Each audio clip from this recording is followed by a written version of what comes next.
আসা লাগবে, আবার নিয়ে আসা লাগবে, আবার নিয়ে আসা লাগবে। কাকে? হাসিনা। কেন? হ্যাঁ, এই যেন শান্তি করবে। আসসালামু আলাইকুম। আলু বিক্রি হলো? না না ফেরত দিয়ে যাচ্ছি। আলু কেন ফেরত নিয়ে যাচ্ছেন আপনি? 120 টাকা মন আলু বেচা কি করবেন? এটা কোন ধরনের কথা বলেন আপনি? 120 টাকা মনে আলু আছে? দেখো আলু 120 টাকা মন, তো ফেরত দিয়ে যাচ্ছি। এটা কি কুমড়িকের ছোট আলু না নাকি? না তো অ্যারোস্টিকের। অ্যারোস্টিকের ছোট আলু 120 টাকা করে মন বলছে। হ্যাঁ আর নিবা না কেউ? জুড়াই করছি। আর কেউ নিবে না? না না আলুটা আমি যদি একটু দেখি প্রিয় দর্শক মন্ডলী, এদিকে আলু কিন্তু কৃষক নিয়ে যাচ্ছে। এখানে আলু না অন্য কিছু আছে ভাই? আলু, মাইন্ড করেন না, এখানে অনেক দর্শক আছে। আলু। আমি যদি একটু দেখি আলু ফেরত নিয়ে যাচ্ছে, এটা কিন্তু একটা হাটের ইজ্জতের ব্যাপার, তাই না? কৃষকের আলু কেন হাট থেকে ফেরত যাবে? হ্যাঁ, এটা অবশ্যই কিন্তু দেখার বিষয় আছে। এটা চলো এক কথায় যে অ্যারোস্টিকের কি জাত আলু? মাজরা। অ্যারোস্টিকের মাজরা আলু 120 টাকা মন আলু বলে। এই 120 টাকা মন বলে আপনার কি মনে হচ্ছে?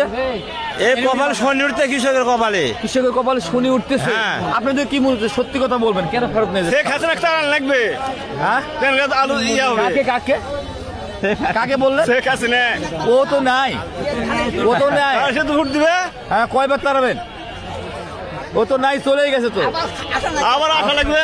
আবার নিয়ে আসা লাগবে, হ্যাঁ। আবার নিয়ে আসা লাগবে। কাকে? হাসিনা। কেন? হ্যাঁ, এই যেন শান্তি করবে, যার শান্তি আছে, হ্যাঁ। এই যেন শান্তি হবে। হাসিনা কেন শান্তি হ্যাঁ, হবে? শান্তি অবশ্যই হবে। দয়া আছে মানুষের উপর। রাস্তাঘাট, বৃদ্ধ ভাতা, বয়স ভাতা, ইলিপ কন্ট্রোল সব দিছে ওই, শর্ট পড়েনি। আর এই ধানের শীষ পাগল হয়ে গেছে আমরা, কিছু মনে দিবে না। এক মন আলু কাটতে লাগতে 60 টাকা, আর বেচালিতে 100 টাকা, 40 টাকা, কি হবে? পান খরচ কিনা হবে।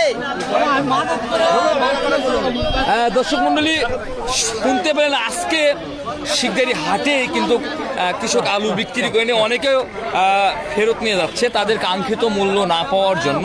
কৃষকরা আলু ফেরত নিতে বাধ্য, আবারও পুনরায় বিক্রি করতে হবে হাটে। কি করবে? তাদের যদি মূল্যই যদি না আসে, তারা কিন্তু রাগে ক্ষোভে কিন্তু ফেরত নিয়ে যাচ্ছে কিন্তু আলু, প্রিয় বন্ধু। এবং ভিডিওটি কোথা থেকে দেখছেন, কোন লেখা থেকে, গঠনমূলক মন্তব্য লিখতে ভুলবেন না প্রিয় বন্ধুগণ।